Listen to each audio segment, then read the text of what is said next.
نحمده ونصلي ونسلم على سيدنا ومولانا محمد صلى الله عليه وسلم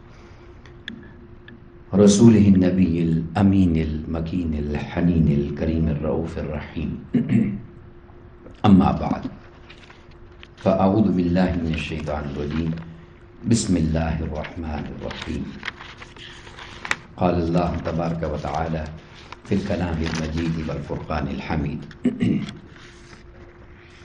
فأما من أعطى واتقى وصدق بالحسنى فسنيسره لليسرى صدق الله مولانا العظيم. وقال الله تبارك وتعالى في شان حبيبه مخبرا وآمرا إن الله وملائكته يصلون على النبي یا ایھا الذین آمنوا صلوا علیہ وسلموا تسلیما.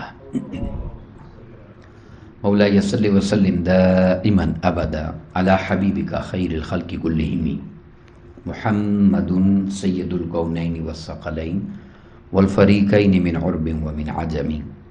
یا رب بالمصطفى بلغ مقاصدنا واغفر لنا ما مضى یا واسع الکرم. اللہ رب العزت خالق کائنات کی حمد و ثنا پیارے آقا کریم علیہ الصلوۃ والسلام کی بارگاہ میں عاجزانہ ہدیہ درود و سلام کے بعد تمام احباب سامعین کو السلام علیکم ورحمۃ اللہ وبرکاتہ. الحمدللہ تعالی اللہ رب العزت کا فضل و احسان ہے جس کی توفیق خاص سے ہفتہ وار اس بابرکت محفل حمد و نعت و درس و بیان میں ماہ محرم الحرام کی ان بابرکت ساعتوں میں ہم سب شریک ہیں. دعا ہے کہ اللہ رب العزت ہم سب کو ایسی مبارک مجلسوں میں بار بار شریک ہونے کی توفیق عطا فرمائے اور ان مبارک مجلسوں کی برکات سے ہم سب کے ظاہر و باطن کو پاکیزگی عطا فرمائے اور اپنی رحمت پاک کا صدقہ جن مقدس ہستیوں کے ذکر کی ہمیں توفیق عطا کرتا ہے ان کے مبارک راستوں کو اپنانے کی بھی توفیق عطا فرمائے. آج کی اس مبارک نشست میں سید الشہداء سیدنا امام علی مقام امام حسین علیہ السلام اور آپ کے اس مبارک لشکر جو کہ شرکاء اور شہداء کربلا ہیں ان کا ذکر خیر ہی کرنا چاہتا ہوں، مگر ایک سوال جو اکثر ذہنوں میں آتا ہے اس سوال کے حوالے سے کرنا چاہتا ہوں. یقیناً آقا کریم علیہ الصلوۃ والسلام کے اس عظیم شہزادے نے اور عظیم نواسے نے ایسی عظیم قربانی دی ہے کہ جس کی مثال تاریخ انسانیت میں نہیں ملتی، نہ پہلے تھی اور نہ آگے کوئی ایسی مثال لا سکتا ہے. اس میں کوئی دوسری رائے نہیں ہے اور یقیناً یہ انہی کا منصب تھا کہ جس انداز سے انہوں نے قربانی کو پیش کیا. مگر ایک سوال جو ذہنوں میں آتا ہے کہ یہ قربانی زبان سے کہہ دینا بڑا آسان سا لفظ ہے قربانی، مگر اپنے ہی خانوادے کے 72 نفوس کو پیش کر دینا، اپنے ہاتھوں سے اپنے شہزادے علی اکبر کو دے دینا، اپنے ہاتھوں سے اپنے شہزادے علی اصغر کو دے دینا، اپنے بھانجوں کو دے دینا، اپنے بھتیجوں کو دے دینا، اور حضور مولا کائنات علیہ السلام کے 6 بیٹے میدان کربلا میں شہید ہوئے جو دیگر ازواج سے تھے، تو امام حسین کے ساتھ 5 ان کے بھائی، پھر ان کے بچے، تو ایک ہی خانوادے کے 72 پھول. یہ قربانی یعنی زبان سے کہنا آسان ہے. اب سوال یہ ہے کہ اتنی عظیم قربانی جو پیش کی، نہ آپ کے مبارک قدم لڑکھڑائے، نہ آپ کی زبان پر شکوہ آیا، اور نہ آپ کی جبین مبارک پر پریشانی آئی. ہر شہزادے کو پیش کرتے ہوئے اللہ کے حضور یہی التجا کرتے تھے کہ اللہم ربنا تقبل منا ھذا القربان، اس قربانی کو بھی تو اپنی بارگاہ میں قبول فرما لے. تو یہ جو ایسی عظیم استقامت دکھائی ہے، اس استقامت کو اللہ رب العزت نے جو ان کو عطا فرمایا، تو یہ استقامت کیسے ملتی ہے؟ یقیناً ان جیسی استقامت تو کوئی نہیں دکھا سکتا، مگر اس راستے پر اگر کوئی چلنا چاہے، استقامت سیکھنا چاہے، تو وہ کیسے ملتی ہے؟ تو یہ قرآن پاک اللہ رب العزت کی وہ کتاب ہے جس کا اپنا اعلان ہے کہ وَلَا رَطْبٍ وَلَا يَابِسٍ إِلَّا فِي كِتَابٍ مُبِينٍ. کائنات کی کوئی خشک چیز یا تر چیز ایسی نہیں ہے. دو طرح کی چیزیں ہیں، یا خشک ہوگی یا تر ہوگی. تو میں کوئی کائنات کی خشک اور تر چیز ایسی نہیں ہے جس کا ذکر اس قرآن میں نہ ہو. یہ وہ عظیم کتاب ہے. تو کیا اس سوال کا جواب بھی اس قرآن میں ہے؟ تو حضرت عبداللہ ابن عباس رضی اللہ تعالیٰ بیان کرتے ہیں کہ اگر ہمارے جانور کی رسی گم جائے تو ہم وہ رسی بھی قرآن میں ڈھونڈتے ہیں. یہ اتنی عظیم کتاب ہے. تو یہ جو استقامت کا راستہ ہے، یہ کیسے ملتا ہے اور کس طرح آسان ہوتا ہے پھر، اور کیسے بندہ خوشی سے اس راستے سے گزر جاتا ہے، اس امتحان سے، اس کا جواب قرآن مجید کی ان آیات میں موجود ہے. یہ سورہ اللیل ہے اور پارہ نمبر 30 ہے، اور سورہ مبارکہ نمبر 92 ہے. اس میں اللہ رب العزت نے یہ بیان فرمایا، اور ان آیات میں اللہ رب العزت نے ارشاد فرمایا، 3 چیزیں ایسی بیان فرمائیں، 3 خصوصیات، اگر وہ انسان کو نصیب ہو جائیں تو پھر اس کے لیے مشکل سے مشکل راستہ بھی آسان ہو جاتا. اب وہ 3 کیا ہیں سنیے. اللہ رب العزت نے فرمایا فَأَمَّا مَنْ أَعْطَى، بس وہ شخص جسے اللہ کے لیے دینا آ جائے، جو اللہ کے لیے خرچ کرنے والا ہو، دینے والا ہو. اب دینے میں سب کچھ آتا ہے. جیسی دین کو ضرورت ہے، جیسا وقت ہے، وہ چیز اللہ کے حضور پیش کرنے والا جو بن جائے، جس کے اندر یہ کوالٹی آ جائے، دینے والا. بات سمجھیں آپ؟ جس سے یہ نصیب ہو جائے، یعنی سخاوت، خرچ کرنا، دینا. فَأَمَّا مَنْ أَعْطَى، جسے دینا نصیب ہو جائے اور دینا اپنا لے جو شخص. ایک چیز، پہلی چیز، یعنی وہ سخی ہو. اور پھر فرمایا وَاتَّقَى، اور متقی ہو، تقوی اور پرہیزگاری والا ہو. اس کے باطن کے اندر تقوی کا نور روشن ہو. 2 چیزیں ہو گئیں. پہلی چیز کہ وہ سخی دینے والا ہو، ہاتھ اس کا دینے والا ہو، ہر حال میں خرچ کرنے والا ہو، اور اس کے من میں تقوی بھی ہو. اور پھر تیسری چیز کیا فرمائی؟ فرمایا وَصَدَّقَ بِالْحُسْنَى، اور جو ہر حال میں حق کی تصدیق کرنے والا ہو، جو سچ کا ساتھ دینے والا ہو. 3 چیزیں بیان کی ہیں. اب یہ 3 چیزیں ہر کسی کی ایک جیسی نہیں ہوتی.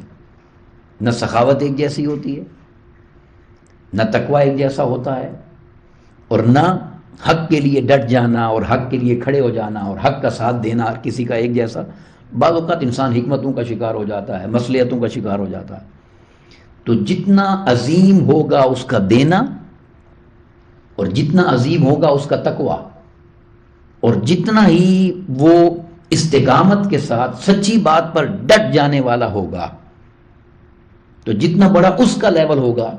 اب اللہ تبارک و تعالیٰ فرما رہا ہے جو یہ 3 چیزیں اپنا لیتا ہے فَسَنُيَسِّرُهُ لِلْيُسْرَى، تو پھر ہم اس کے لیے حق کا راستہ آسان کر دیتے. ہم جمع کا صیغہ، حالانکہ وہ وحدہ لا شریک ہے، تو اس کی یعنی اس جمع میں اس نے اس آسانی کا ذکر فرمایا، اتنا ہی آسان کر دیتے ہیں جتنا وہ سخی ہوتا ہے، اتنا ہی آسان کر دیتے ہیں جتنا وہ متقی ہوتا ہے، اور اتنا ہی آسان کر دیتے ہیں جتنا وہ حق کے لیے ڈٹنے والا ہوتا ہے۔ تو جتنا بڑا وہ عمل لے کر ہماری بارگاہ میں آتا ہے، ہم اتنا ہی اس کو عطا کر دیتے ہیں، آسان کر دیتے ہیں اس کے لیے۔ اب یہ جو آیت کریمہ ہے کہ ہم اس کے لیے آسان کر دیتے ہیں راستہ، اس راستہ ہمیشہ منزل تک جاتا ہے۔ تو مفسرین نے اس کا جو منزل ہے وہ کچھ الفاظ میں بیان کی ہے، وہ سارے 3-4 لفظ میں آپ کے سامنے بیان کرتا ہوں، وہ ایک ہی ہے، مطلب ایک ہی ہے، مگر ہر کسی نے اپنے ذوق کے مطابق لکھا۔ کسی نے کہا اس کے لیے جنت کا راستہ آسان ہو جاتا ہے، ایک چیز، جو کون ہو، سخی ہو، متقی ہو اور حق پر ڈٹنے والا ہو، حق کا ساتھ دینے والا ہو، اس کے لیے جنت کا راستہ آسان ہو جاتا ہے۔ کسی نے کہا اس کے لیے اللہ کی رضا کا راستہ آسان ہو جاتا ہے۔ کسی نے کہا اس دنیا سے اللہ کو راضی کر کے آخرت کی منزل پا لینا اس کے لیے آسان ہو جاتا ہے۔ تو مقصد یہ ہے کہ وہ جو ٹارگٹ ہے اللہ کی رضا کو پا لینا، جنت کو پا لینا، اس کی بارگاہ میں سرخرو ہو جانا، یہ جو راستہ ہے یہ اتنا آسان نہیں ہے، مگر فرمایا اگر کوئی شخص سخاوت والا ہو، متقی ہو اور حق کا ساتھ دینے والا ہو، تو جتنی عظیم وہ ہمیں اپنے کردار میں عظمت دکھائے گا، ہم اپنی رضا اس کے لیے اتنی آسان کر دیں گے۔ اب یہ 3 چیزیں ہیں۔ اب ان 3 چیزوں کو اگر ہم سید الشہداء سیدنا امام علی مقام امام حسین علیہ السلام کی ذات پاک کے ساتھ ملا کر دیکھیں، تو اگر ہم سخاوت کی بات کرتے ہیں تو صرف سیدنا امام علی مقام امام حسین علیہ السلام ہی نہیں، اس گھرانے سے بڑا سخی کائنات میں کوئی نہیں، اس گھرانے سے بڑی سخاوت کہیں پر بھی بولیے نہیں ہے۔ کیونکہ جب ہم سیدنا امام علی مقام امام حسین علیہ السلام کے نانا جان کی بات کرتے ہیں تو وہ ہستی ہیں جنہیں رب کائنات نے قرآن مجید میں فرمایا وَأَمَّا السَّائِلَ فَلَا تَنْهَرْ، اے محبوب پاک کوئی خزانہ ایسا ہے ہی نہیں جو آپ کو نہیں دیا، کوئی سائل آپ کے دروازے سے خالی نہ جائے۔ یہ اللہ کا حکم ہے آقا علیہ السلام کے لیے، کوئی سائل آپ کے دروازے سے خالی، بولے جو آیا جس نے جو مانگا آقا علیہ السلام نے عطا فرمایا۔ دنیا تو دنیا رہی، جس نے جنت طلب کی، پوچھی حضرت ربیعہ بن کعب سے، رات کو وضو کا لوٹا بھر بھر کے جو دیتے تھے، تو ایک دن آقا علیہ السلام نے فرمایا سل ربیعہ، مانگو مجھ سے۔ عرض کرتے ہیں کہ انی اسألک مرافقتک فی الجنہ، یا رسول اللہ صلی اللہ علیہ وسلم جنت میں بھی یہی نوکری دے دیں۔ آقا علیہ السلام نے فرمایا او غیر ذالک، یہ دے دیا اور کچھ مانگو۔ وہ آگے سے عرض کرتے ہیں ذاک یا رسول اللہ، یہ مل گیا تو اور غلام کو کیا چاہیے۔ 3 بار آقا علیہ السلام نے پوچھا، یہ تو دے دیا اور مانگو اور مانگو۔ یعنی سخاوت کا یہ عالم ہے۔ پھر آقا کریم علیہ السلام کی سخاوت سے کون واقف نہیں۔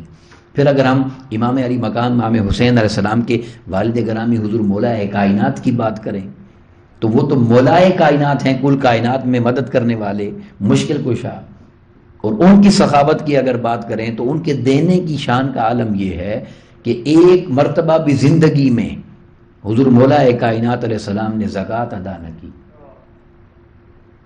دینے کی بات ہے، کیوں؟ کہ زکوٰۃ اس مال پہ دی جاتی ہے جو مال 1 سال تک پڑا رہے۔ تو یہ ہستیاں تو ایک رات رکھنے والی نہیں ہیں، ایک رات رکھنے والی بولیے نہیں ہیں کہ جائے کہ سال رکھیں اور زکوٰۃ دیں۔ تو ان ہستیوں کی سخاوت کا عالم کیا ہوگا؟ پھر سیدہ کائنات سیدہ فاطمہ الزہرا سلام اللہ علیہا، اگر والدہ کی بات کریں، امی جان کی، تو وہ تو سیدہ کائنات ہیں، اور ان کی سخاوت پر، جن کی سخاوت پر قرآن گواہیاں دیتا ہے، جن کی سخاوت کو قرآن بیان کرتا ہے، گواہیاں دیتا ہے، ان کی سخاوت کو میں آپ کیا جانیں کہ شہزادے حسنین کریمین بیمار ہوئے تو روزہ رکھا ان کی صحت یابی کی نیت کے ساتھ، تو افطاری کرنے کے لیے بیٹھے تو دروازے پر دستک ہوئی، سائل نے سوال کیا، جو کچھ کھانا افطاری کے لیے پڑا تھا وہ سائل کو دیا اور پانی سے افطار کر دیا۔ دوسرے دن اسی پانی پر روزہ تھا اور افطاری کے لیے بیٹھے، دروازے پر دستک ہوئی، سخاوت کی بات ہے نا. جو افطار کے لیے حاضر تھا وہ دے دیا اور پانی سے افطار کیا. تیسرے دن بھی ایسا ہی ہوا. تو جب 3 دن افطاری ساری اللہ کی رضا کے لیے خرچ کر دی اور دے دی اور پانی سے افطار کیا، تو اس نے قرآن مجید کی آیات اتاری، وَيُطْعِمُونَ الطَّعَامَ عَلَى حُبِّهِ مِسْكِينًا وَيَتِيمًا وَأَسِيرًا. اللہ کی محبت میں کھلانے والوں، مسکین آ جائے، یتیم آ جائے، اسیر غلام آ جائے، کوئی قیدی، تم تو سب کچھ اٹھا کر اسے دے دیتے ہو. تمہاری سخاوت کی کیا شان ہے. یہ وہ گھرانہ ہے. اور میں یہاں ایک واقعہ عرض کرتا ہوں. ایک مرتبہ آقا سیدنا امام علی مقام امام حسین علیہ السلام، حاتم طائی معروف ہے سخاوت کے نام پر، اس کا ذکر کیا جاتا ہے. اس کا نواسا امام علی مقام کے ساتھ کھیل رہا تھا. تو اس نے اپنے نانا کی بات کی کہ میرا نانا بڑا سخی ہے، حاتم طائی. تو سیدنا امام علی مقام امام حسین علیہ السلام نے پوچھا اس کی سخاوت کیا تھی جو تم کہہ رہے ہو کہ بڑا سخی ہے. اس نے جواب یہ دیا کہ اس نے اپنے محل کے 7 دروازے بنائے ہوئے تھے. 7 دروازے تھے. ایک سائل آ کر دروازے سے لیتا تھا، وہ اس کو عطا کرتا تھا. وہی سائل اگر دوسرے دروازے سے آ جائے تو یہ نہیں کہتا تھا دے چکا ہوں، پھر دے دیتا تھا. اور وہی سائل اگر 7 دروازوں سے ہوتا ہوا آ جائے تو ہر دروازے سے آنے پر اسے خیرات دیتا تھا، نہ جھڑکتا تھا نہ واپس بھیجتا تھا. جب یہ بات سنی تو بچپنا تھا، تو سیدنا امام علی مقام امام حسین علیہ السلام مسکرانے لگ گئے. تو حاتم طائی کے نواسے کی بات سن کر اس نے کہا کہ آپ مسکرا کیوں رہے ہیں؟ فرمایا اس لیے مسکرا رہا ہوں کہ جس عمل کو اور جس کردار کو تم سخاوت کہہ رہے ہو، میں تو اسے کنجوسی کہتا ہوں، اسے بخل کہتا ہوں. سیدنا امام حسین علیہ السلام نے کہا، وہ حیران ہو گیا کہ دنیا حاتم طائی کی سخاوت کو مانتی ہے، حسین آپ کیا کہہ رہے ہیں؟ فرمایا اس لیے کہ تیرے نانا نے 7 دروازوں سے سائل کو دیا اور 7 دروازوں سے لے کر بھی اس کی جھولی نہیں بھری. اگر تیرا 8واں دروازہ ہوتا تو اسے 8ویں سے بھی آنا پڑتا. تو اسے سخاوت کہتا ہے؟ سخاوت تو ہم نے مدینے میں دیکھی ہے کہ ایک ہی دروازہ تھا اور سائل جب لینے آتا تھا تو سائل ہوتا تھا، اور جب خیرات مل جاتی تھی تو اسے داتا بنا دیا جاتا تھا، وہ کائنات میں بانٹنے والا بن جاتا تھا. یہ کیسی سخاوت ہے کہ 7 دروازوں سے لے کر بھی دامن خالی ہی رہا. سخاوت اسے کہتے ہیں. اور پھر سیدنا امام علی مقام امام حسین علیہ السلام ایک مرتبہ حج پر تشریف لے جا رہے تھے، اور آپ کے ساتھ آپ کے بھائی حضرت امام حسن علیہ السلام تھے اور حضرت عبداللہ بن جعفر تھے رضی اللہ تعالیٰ. ایک جگہ رات ہوئی، آپ نے قیام کیا. ایک خیمہ تھا ایک بڑھیا کا. اس بڑھیا نے مہمان سمجھ کر آپ کی مہمان نوازی کے لیے ایک ہی بکری تھی جس سے گزر بسر ہوتا تھا، وہ ذبح کر کے کھانا ان کو کھلا دیا. آپ نے کہا ہم سفر میں ہیں، کبھی اگر تم مدینہ طیبہ آئی تو ہم تمہیں اس کا بدلہ دیں گے، اس مہمان نوازی کا جو تم نے کی ہے. آپ حج پر روانہ ہو گئے. اس کا خاوند جب گھر آیا تو اس نے بیوی سے پوچھا کہ ایک ہی بکری تھی جس سے ہمارا گزر بسر ہوتا تھا، تم نے وہ بھی مہمانوں کو کھلا دی، اب کیا ہوگا؟ اس نے کہا وہ ایسے نورانی چہرے تھے کہ میرے پاس جو تھا میں نے ان کو پیش کر دیا. اللہ ہمارا مالک ہے. اس ایک ہی جانور بکری پر ان کا گزارا ہوتا تھا. حالات بگڑتے گئے، اس علاقے میں قحط پڑ گیا، حالات اتنے مجبوری کے آ گئے کہ ان کو ہجرت کر کے مدینہ آنا پڑا. لٹا پٹا یہ دونوں کا قافلہ میاں بیوی جب مدینہ پاک پہنچے، فاقہ تھا. سیدنا امام علی مقام امام حسین علیہ السلام نے بڑھیا کو دیکھ لیا، آپ کی نگاہ پڑ گئی، پہچان لیا، اور پاس جا کر کہنے لگے اے بڑھیا کیا تم نے ہمیں پہچانا ہے؟ اس نے کہا نہیں میں نے نہیں پہچانا. فرمایا وہ ایک بکری جو تم نے ذبح کر کے مسافروں کو کھلا دی تھی وہ حامی تو تھے. اس کی آنکھوں میں چمک آ گئی کہ آج کچھ ہمیں خیرات مل جائے گی. آپ نے کھانا کھلایا، مہمان نوازی کی، اور جاتے ہوئے کہا کہ ان کو کچھ دے دیں. اب وہ دیا کیا یہ سنیے. آپ نے کہا کہ ان کو 1000 دینار دے دیں اور 500 بکریاں دے دیں. سخاوت کی بات. 1000 دینار اور 500 بکریوں، ان کو تو کل کائنات مل گئی. وہ جو ایک جھونپڑی میں ایک بکری پر گزارا کرنے والے تھے، دعائیں دے کر رخصت ہونے لگے تو حضرت امام حسین علیہ السلام نے کہا نہیں نہیں، ابھی بھائی حسین کے حسن کے دروازے پر بھی جاؤ، وہاں پر بھی جاؤ، چونکہ وہ بھی تو اس رات مہمان تھا. جب وہاں پہنچے حضرت امام حسن نے پوچھا حسین نے کیا دیا ہے؟ ہاں جی 1000 دینار 500 بکریاں، 1000 دینار 500 بکریاں میں بھی دیتا ہوں. جانے لگے تو کہا جانا نہیں، ابھی تو عبداللہ بن جعفر بھی ہے، اس کے پاس جاؤ. جب وہاں پہنچے انہوں نے کہا اچھا یہ ملا ہے، ہمارے دروازے سے بھی خیرات لے کر جاؤ. تو یہ جو بھوکے ایک ایک لقمے کے ترستے ہوئے فاقہ کش پہنچے تھے، جب اس گھرانے سے نواز کر نکلے تو کائنات کو عطا کرنے والے بن کے گئے. اب دیکھیں ذرا اتنا مشکل راستہ کربلا کا آسان کیسے ہوا. اس نے کہا تم میرے لیے دینے والے بنو، میں مشکل سے مشکل راستہ آسان کر دوں گا. ایک چیز پہلی سخاوت کی. اب تقویٰ پر آ جائیں تو اگر تقویٰ کی بات کریں تو اس پورے گھرانے پر اللہ رب العزت اس گھرانے کی نسبت کا صدقہ تو تقویٰ خیرات دیتا ہے، تقویٰ کی خیرات. اور پورے قرآن مجید کا خلاصہ اس پر آپ کے سامنے بات بھی ہوئی. سورہ حجرات میں اللہ رب العزت نے بیان کیا تقویٰ کیا ہے. اگر اس کو ایک جملے میں بیان کرنا چاہیں تو حضور شیخ الاسلام ڈاکٹر محمد طاہر القادری آپ نے ایک پوری کتاب لکھی ہے اس پر کہ حقیقت تقویٰ کیا ہے. فرمایا غلامی محمد مصطفیٰ ہے. کتاب ہماری لائبریری میں یہاں موجود ہے، آپ کی کتاب. حقیقی تقویٰ کی جو اساس ہے، بنیاد ہے، وہ غلامی محمد مصطفیٰ ہے صلی اللہ علیہ وسلم. جن کی غلامی ہمیں تقویٰ دیتی ہے ان کی اپنے تقویٰ کا عالم کیا ہوگا. اور اگر ہم سیدنا امام علی مقام کے والد گرامی حضرت حضور مولا کائنات حضرت علی مرتضیٰ علیہ السلام کی آپ کے تقویٰ کی بات کریں تو وہ تو امام المتقین ہیں کہ جن کی نسبت کے خیرات سے تقویٰ نصیب ہوتا ہے. اور اگر آپ کی امی جان کی بات کریں سیدہ کائنات تو ایک ہی وہ واقعہ کافی ہے آپ کے تقویٰ کے لیے کہ سجدیوں کی لمبی راتیں ہیں اور نماز عشاء کے بعد سجدہ شکر ادا کرتی ہیں اور سجدے میں سر رکھتی ہیں.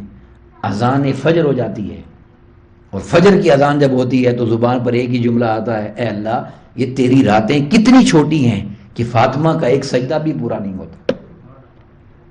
تو جس کے ایک سجدے کے لیے رات چھوٹی پڑ جائے اس کے تقویٰ کا عالم کیا ہوگا. پھر اس گھرانے میں پلنے والے حسین کے تقویٰ کا عالم کیا ہوگا. یہاں دو باتیں میں کہنا چاہتا ہوں کہ جن کی آقا کریم علیہ الصلوۃ والسلام کی نسبت ہے، غلامی ہے اور ان کا تعلق تقویٰ عطا کرتا ہے، وہ جس حسین کے لیے اپنی نماز طویل کر دیں اور اپنے سجدے کو لمبا کر دیں تو ذرا سوچیں اس حسین کے تقویٰ کا عالم کیا ہوگا. اور ساری زندگی کی آپ کی ریاضتیں اور آپ کی ساری زندگی کے معمولات ایک طرف، میں صرف ایک جملے میں اگر سیدنا امام علی مقام امام حسین علیہ السلام کے تقویٰ کی بات کروں تو ہم بھی اللہ کا شکر ہے کوئی ٹوٹی پوٹی نماز پڑھتے ہیں، کوئی ذکر اذکار کرتے ہیں، کوئی روزہ رکھتے ہیں، جو بھی کرتے ہیں، مگر جب انسان کو کوئی تکلیف آ جائے، پریشانی آ جائے تو انسان کے معمولات میں کمی آ جاتی ہے. مگر ذرا سوچیں کہ 72 جنازے اپنے خاندان کے اپنے ہاتھوں سے اٹھائے تھے اور 100 سے زیادہ زخم جسم مبارک پر تھے، 100 سے زیادہ زخم جسم مبارک پر تھے اور کربلا کا میدان تھا اور وقت شہادت تھا اور نماز کا وقت ہوتا ہے تو تیمم کر کے حسین اللہ کے حضور نماز کے لیے کھڑے ہو جاتے ہیں. کل کائنات کے متقیوں کی کائنات بر کا تقویٰ ایک طرف اور حسین کا وہ تلواروں اور نیزوں کے سائے میں کیے جانے والا ایک کربلا کا سجدہ ایک طرف، جس کے لیے شاعر نے کہا حسین ابن علی کی نیاز جاری ہے، خدا کے دین کی عمر دراز جاری ہے اور سجدے میں سر رکھ کے نہ اٹھایا حسین نے، میرے حسین کی اب تک نماز جاری ہے. اس تقویٰ کا عالم کیا ہوگا. فرشتے اور حوریں اور کل کائنات کی مخلوقات اس سجدے پر رش کرتی ہوں گی جو سجدہ اس وقت سیدنا امام علی مقام امام حسین علیہ السلام نے کیا. کہ شکر کا عالم کیا ہے اور اللہ کی محبت اور یاد کا عالم کیا ہے کہ سب کچھ چلا گیا مگر حسین کبھی اپنا سجدہ قضا نہیں کر سکتا. ان کے تقویٰ کا عالم کیا ہوگا. تو فرمایا جتنا بڑا تقویٰ لے کر آؤ گے اتنا ہی ہم تمہارے لیے مشکل سے مشکل راستہ آسان کر دیں گے. ایک سخاوت اور ایک تقویٰ. اور تیسری بات کیا، وَصَدَّقَ بِالْحُسْنَى، اور حق کا ساتھ دینے والے بن جاؤ. حق کا ساتھ کیا ہوتا ہے؟ اگر ہم دیکھیں اس پلید کی طرف تو اس نے سیدنا امام علی مقام امام حسین علیہ السلام سے ایک ہی ڈیمانڈ کی تھی. بدقسمتی ہے، اس پر میں اکثر بات کرتا ہوں اور ضرورت ہے، اور اب تو کرنی بھی زیادہ چاہیے، کہ آج تو کئی بدبخت لعین ایسے ہیں کہ وہ اس یزید سے بھی بڑا کردار ادا کر رہے ہیں، اس کو سچا ثابت کرنے کا، اس کو ٹھیک ثابت کرنے کا، معاذ اللہ، استغفر اللہ العظیم. اس کا ایک ہی مطالبہ تھا، ایک مطالبہ تھا اس کا، کیا؟ کہ میری بیعت کر لو. یہی بات تھی نا، میری بیعت کر لو، میرے ہاتھوں میں ہاتھ دے کر مجھے اپنا حاکم مان لو. اب ایمان سے بتائیے، یہ 72 شہزادے اور 72 جو تن قربان ہوئے ہیں، ایک بیعت کر لینا کیا تھا اگر دل سے نہ بھی کرتے؟ بولیے.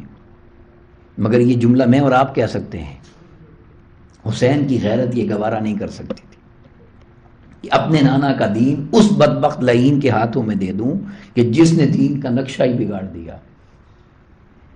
اور اگر آپ نے دیکھیں جو جو پھر اس نے کیا، یزید نے جو جو بدبختیاں اس کی ہیں، ان سب کو سامنے رکھیں اگر، تو میں صرف ایک جملہ کہنا چاہتا ہوں کہ امام علی مقام اگر شہید نہ ہوتے، اگر شہید نہ ہوتے تو پھر کیا ہوتا؟ یہ میں 2-4 جملے آپ کے ساتھ شیئر کرنا چاہتا ہوں. پھر یہ ہوتا کہ یہ جتنی برائیاں انسان کرتا ہے نا، اللہ تبارک و تعالیٰ محفوظ رکھے. جو گناہ کبیرہ ہوتے ہیں اللہ بچا کے رکھے، انسان سے ہو جاتی ہیں غلطیاں. گناہ کبیرہ کی بات کر رہا ہوں، یہ سارے گناہ کبیرہ اب بھی ہو رہے ہیں. اگر امام علی مقام کی شہادت نہ ہوتی تو ان گناہ کبیرہ کے کرنے کا انداز اور ہوتا. وہ کیا ہوتا؟ اب یہ جو کوئی بھی کرتا ہے، بڑے سے بڑا بدکار ہو، زانی ہو، شرابی ہو، فاسق ہو، وہ شراب پی کر یہ کہے گا کہ پی تو ہے مگر حرام ہے. میں نے بدکاری کی تو ہے مگر حرام ہے. میں سود کھا تو رہا ہوں مگر، بولیے، حرام ہے. میں نے ظلم کیا تو ہے مگر حرام ہے. میں نے حق مارا تو ہے مگر، وہ یہ ضرور کہے گا کہ غلط ہے، وہ یہ نہیں کہے گا کہ حق کر رہا ہوں. اتنا ضرور کہے گا یہ جو حق زبان پر آیا ہے یہ حسین کی شہادت کے صدقے میں آیا. بس، ورنہ یہ سب کچھ یزید نے جائز قرار دے دیا تھا، جس کے لیے حسین کڑے ہوئے تھے کہ نہیں، یہ جائز نہیں ہے. یہی گناہ آج اگر حسین شہید نہ ہوتے تو ہر کوئی یہ گناہ جائز کہہ کر کرتا، مگر حسین کی شہادت کا صدقہ یہ ہے کہ قیامت تک گناہ کر کے بھی گناہگار کہے گا کہ ہاں میں نے گناہ کیا ہے. یہ حسین کی خیرات نہیں ہے تو کیا ہے؟ یہ اس نے ایک ایسی لکیر اس مبارک خون نے کھینچ دی ہے کہ جو حق کو حق اور باطل کو باطل کہنا ہم جیسوں کو نصیب ہو گیا ہے. اب جب حق اور باطل کی لکیر امام علی مقام امام حسین علیہ السلام کے مبارک خون نے کھینچ دی ہے تو اس مبارک لکیر سے جو ادھر جائے گا وہ اس پلڑے میں چلا جائے گا، اور جو ادھر آئے گا اسے حسین کے دامن سے جوڑ دیا جائے گا.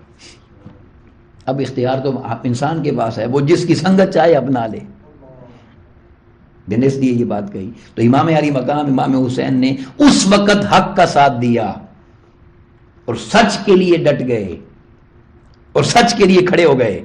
تو اللہ رب العزت نے فرمایا اے حسین تیری سچائی کے لیے ڈٹ جانے کا صدقہ یہ ہے کہ قیامت تک لوگ گناہ کر کے بھی یہ ضرور کہیں گے کہ حسین کے خون کی لاج ہے، اس گناہ کو ہم گناہ ہی کہیں گے، یہ حق نہیں ہے. ورنہ اس بدبخت یزید لعین نے یہ سب کچھ جائز قرار دیا تھا، اس نے یہ جائز قرار دیا تھا، اسی لیے امام حسین کھڑے ہو گئے تھے. مگر سخاوت کا عالم یہ ہے، میں یہیں پہ سخاوت کی بات کہنا چاہتا ہوں. یہ اتنا کافی ہے کہ 72 تن مبارک پیش ہو گئے، کھڑے ہو گئے اس بدبخت لعین کے سامنے، اس جبر کے سامنے، ظلم کے سامنے، بدماشی کے سامنے، بد کرداروں کے سامنے، سب کچھ پیش کر دیا، مگر دین کی غیرت نہیں دی، دین کی حمیت نہیں دی، اور دین کے لیے قربان ہو گئے. اور قیامت تک کے لیے حسینیت حق کا علم بردار بن گئی اور ہو گئے. مگر سخاوت کا عالم یہ ہے کہ دنیا کچھ دیتی ہے، کچھ زیادہ دیتی ہے، کم دیتی ہے، کوئی کچھ خرچ کرتا ہے، اپنی جان خرچ کرتا ہے، مگر سارا مال و اسباب مدینہ میں چھوڑا، مسافری کی حالت میں کربلا پہنچے اور وہاں پہنچ کر بھی ایک جان نہیں پورا خاندان پیش کر دیا. اب ایسی سخاوت کائنات میں کون دکھا سکتا ہے؟ تو جب یہ اتنا بڑا کردار انسان دکھاتا ہے کہ عطا کرنے والا بھی ہو، تقویٰ بھی ہو، اور پھر وہ حق کے لیے ڈٹ جانے والا بھی ہو، تو رب کائنات نے فرمایا فَسَنُيَسِّرُهُ لِلْيُسْرَىٰ، تو پھر اس کے لیے مشکل سے مشکل راستہ بھی آسان کر کے ہم اسے اپنی رضا کی منزل عطا کر دیتے ہیں، اسے ہماری رضا نصیب ہو جاتی ہے، اور ہم اس کے لیے اس راستے کو آسان کر دیتے ہیں جو دوسروں کے لیے مشکل ہوتا ہے، جو دوسروں کے لیے مشکل ہوتا ہے۔ اور امام علی مقام کی اس عظیم کردار پر ایک بات بڑی لطیف کسی نے کہی کہ وہ تو ایسی سخاوت کا عالم ہے کہ یزید بدبخت لعین بھی اس دروازے سے خالی نہیں گیا۔ شاعر نے کہا کہ بیعت یا سر، یہ بات جو میں نے کہی تھی، یہ تھا تقاضا یزید کا، بیعت کر لیں یا سر، یہ تھا تقاضا یزید کا، مایوس اس در سے کوئی سوالی نہیں گیا۔ بڑی قیمتی بات ہے، سنیں، اس پر مکمل کر رہا ہوں۔ بیعت یا سر، یہ تھا تقاضا یزید کا، مایوس اس در سے کوئی سوالی نہیں گیا، بیعت نہ کی حسین نے، سر دے دیا اسے۔ دو ہی چیزیں مانگی تھی نا، بیعت نہ کی حسین نے، سر دے دیا اسے، ارے اس در سے تو یزید بھی خالی نہیں گیا۔ تو جن کی سخاوت کا یہ عالم ہو، کائنات میں اللہ رب العزت انہی کے صدقے سے پھر ہر نعمت کو تقسیم فرماتا ہے۔ تو اللہ رب العزت ہمیں اس مبارک خانوادے کی اس مبارک قربانی کو سمجھنے کی اور اس کی معرفت حاصل کرنے کی توفیق عطا کرے، اور ہمیں بھی اسی راستے پر چل کر